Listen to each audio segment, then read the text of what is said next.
Coming up, we have the GOAT of women's basketball, literally the GOAT. Diana Taurasi will be here. We'll be right back.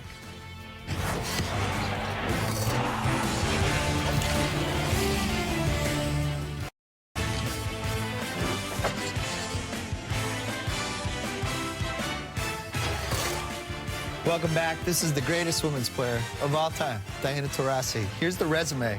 3 WNBA titles, 2 finals MVPs, 3 gold medals, going for 4 in 2016, 3 NCAA championships, 5 EuroLeague titles. Yeah. Yeah. You just win. Why didn't the Clippers add you to their 15th man? I mean, after watching last night, I think. So you're in Russia. You're playing this year professionally. Yeah. And it's 13 hours earlier or later? Ahead. So you're watching League Pass all year in the mornings. All morning. And who are you watching? Well, on the East Coast, I try to watch, Cleveland, because that was the story every night. How's Cleveland? So Cleveland, Chicago, and then my beloved Lakers, which by mid-March weren't getting watched anymore. Like, done. And then my, secondary team are the Phoenix Suns. So by, mid-Feb, they weren't watched. So, the Warriors and, But the Clippers are kind of sucking you in a little bit. My first Clipper game was Game 2 versus San Antonio, and I felt so guilty because I'm a Laker fan. I promise. Except when they're not sucking. I know, I am. The Clippers, they've been fun to watch. They've, turned the corner. Something happened, So what do you think happened? Well... You think something happened with Blake? Oh, yeah. You can tell. There's certain times in your career where, the switch flips and you're playing effortless out there. You're doing things that look amazing and you don't feel it. So I think this is the year where he's turned the corner. I think it's just the beginning. I really do. I think it's the beginning. It's kind of like LeBron. Those first couple years, you see it, but, it would just all break down. It's not going to break down anymore. So you ready to make a Western Conference prediction, an Eastern Conference prediction, an NBA Finals one? This is a talking head show. Well, Bill and I were talking earlier, this is the one year where I feel like the best team has to play the best every night to win. When in the past, Miami could, squeak by teams, San Antonio when they were really good, even go back, the Bulls, you'd go watch Bull games, and they're horrible to watch now. They barely get to 90, but they would win. This year in the playoffs, you have to play really well to win every night. And if you don't, you lose. So it's strange. When you're watching these games, are you thinking, man, now that would be a fun team to play in? Oh, yeah. Oh, I wish I could be there. So who's that team this year? Once again, I love the stuff. Doc runs the best stuff in the league right now. And it's little things. Like DeAndre comes up, slips, and sets a down pick for J.J. Redick. It's such a small thing. But, when you're on defense, what are you thinking? High pick and roll.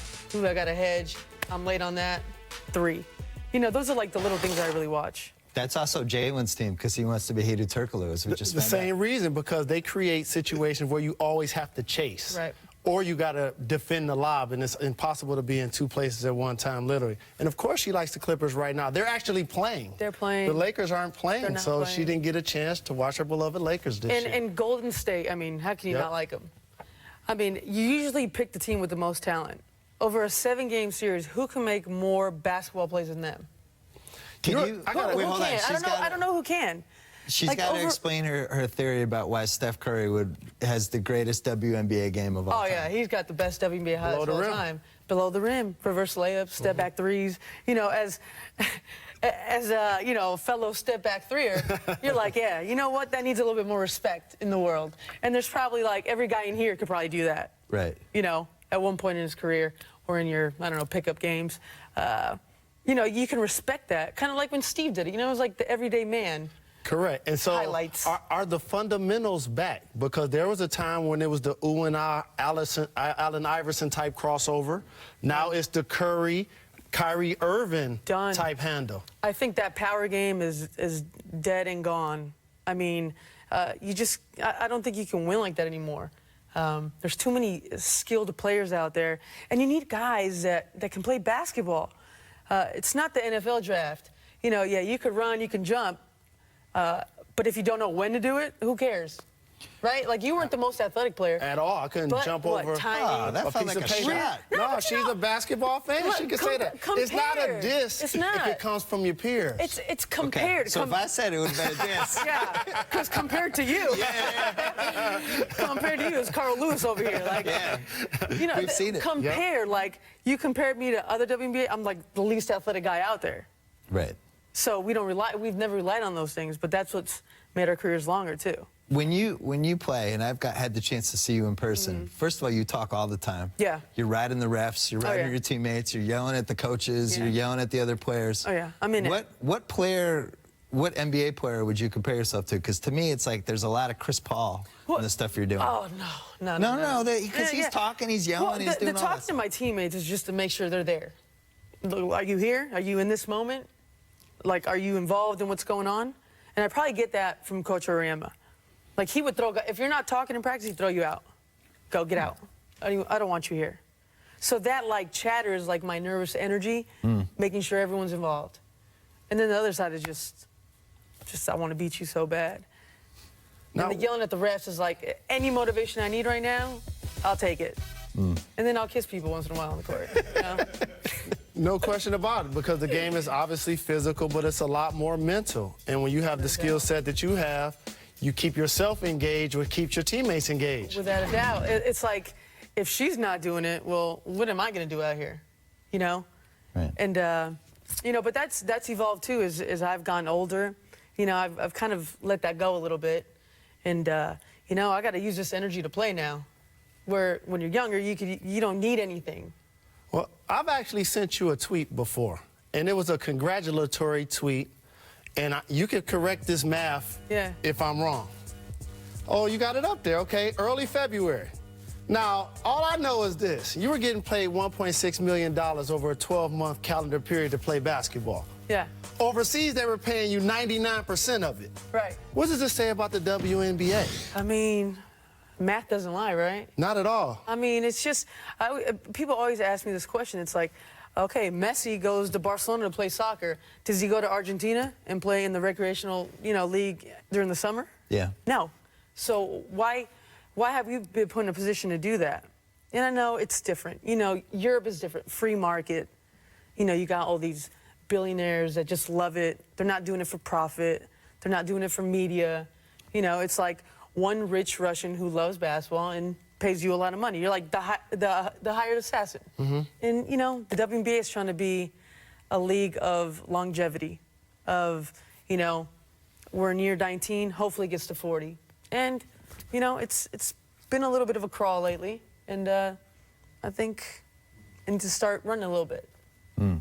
We were talking earlier about Russell Westbrook, and you're the best basketball player of all time on the women's side, and you seem to identify with these certain career tipping points that people have. Yeah. And you noticed something with Westbrook during this season. What was it? Oh, that rage against the machine, that just going 120 every possession. But why? What was the Why? fear for? Well, I mean, there's this fear of, like, your team's not good enough, but I'm going to try to do everything. Like I want to say 2009, we won the WNBA championship. The next year, Kepi Pondek will leave. We have a couple injuries, and we weren't very good. I'm just putting my head down and going every single time.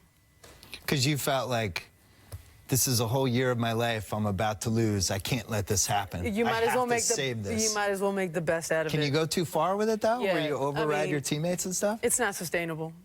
It's not. Like, you see the best players right now, they're calm, they're controlled, they know what they're doing on every possession, they pick and choose when they do it, and he'll get to that point, and when he does, that's when he's going to be really, really scary. Not the 35 and 15 and 15, but the 28, 11 and 4, and they're winning 60 games. And that's what we were talking about earlier with Blake Griffin. You're just basically describing when the game actually slows down and you're able to beat people with your knowledge and skill, not necessarily your athletic traits. That's when it's really fun to play. That's when you know you have everything in control. You got to just wait, pick and choose your moment. That's when basketball really becomes really fun. Like a sniper in the woods. You just nothing hurts. Everything's easy. Like, That's a good time. What have you noticed about, as you keep talking about when you're getting older, it seems like you have a fear of the mortality of your career. What have you noticed as you've gotten older, even though the talent is still there? What are the things you're worried about? I'm not at that stage yet. Yeah. Yeah, I'm not. No, but I mean, I'm not just at like the you're trying to hang on to the. I'm not. You're trying to hang on to the apex, though. Yeah, you are. You are. Right. And now you're like, you think about everything. Like, should I eat that? Should I go to bed at 9:30? Should I do Pilates? Should I do yoga? Should I go paddleboard? You're like, what's new? What can I do that can help me get that, or actually just keep on playing with that edge? And sometimes it's almost just like theoretically thinking about it. How can I get better? What would you have done differently if you could do the first 8 years, or actually years 7 through 11 of your career over again? What would you do? When I went from college to the NBA, I felt like it'd be a smart decision to stop drinking malt liquor. That's probably not the best thing for a professional athlete. That's always a smart decision. Right. As my career progressed, I don't think this hurt or helped per se, but for some reason I told myself I wanted to stop eating pork. So I did that, to your point, dieting, nutrition, and trying to eat better, but just getting rest and playing as hard as you can. Yeah. It's not brain surgery. No, and at the end of the day, if you're not good, that's not going to help you anyway. Right. So, you can eat as good as you want. If you're just not a good basketball player, that's not going to help you. But you have this whole, you could have this whole second stage of your career that Jalen still feels cheated on, where you could just be the stretch 3 for an extra 4 years. You just spot up until 2025. I don't know if I have that in me, though. You go crazy? Like, could you be a player coach? That I could do, but the stretch 3, I don't know if I'm built for that. Maybe later on, but I don't know. That would be hard. Jalen's and you said ready. you'd want to. You don't want to be Turkey. And not at all. That's why I joined the media. But you got to remember, like, she has a versatile game. Like, and she mentioned it earlier. The skills are back in the game where players can actually dribble past and shoot. Yes. And when you're used to creating for yourself and for others, that becomes more exciting, like a LeBron James, than a spot-up three-point shot. I agree. The game. I really think the game is changing. I mean, I know you guys watch it. You can see it. You can see it. You can see by the players that are on the court, all those small forwards. Like, I mean, I know Blake's a power forward, but what, he's 6'8". Back to the basket, limited now. All his plays are off pick and rolls, create. The 5. Throw ahead, create. Absolutely. The centers are not either skilled. They're going to post up like Brook Lopez or Al Jefferson, or will guys like DeAndre Jordan or Dwight Howard just run, jump, dunk, and block shots. Right. The 4 spot really tells how the game has changed, because you said it. Blake, he's different than Draymond Green, who's different from Anthony Davis. We have to go, but one quick question. If you could pick any NBA player to play with, who would you pick? Steve Nash.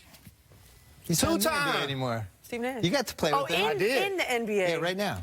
I can't say Kobe, because is he Kobe in or out? You wouldn't want. Yeah, I got to tell you something. He getting $23 million from the National Basketball Association. He's in. Yes. Kobe. He's a Celtic Easy. fan. Don't ever get twisted. Thank you to Diana Taurasi. We'll be right back with Jalen. He's going to keep it 100 after this.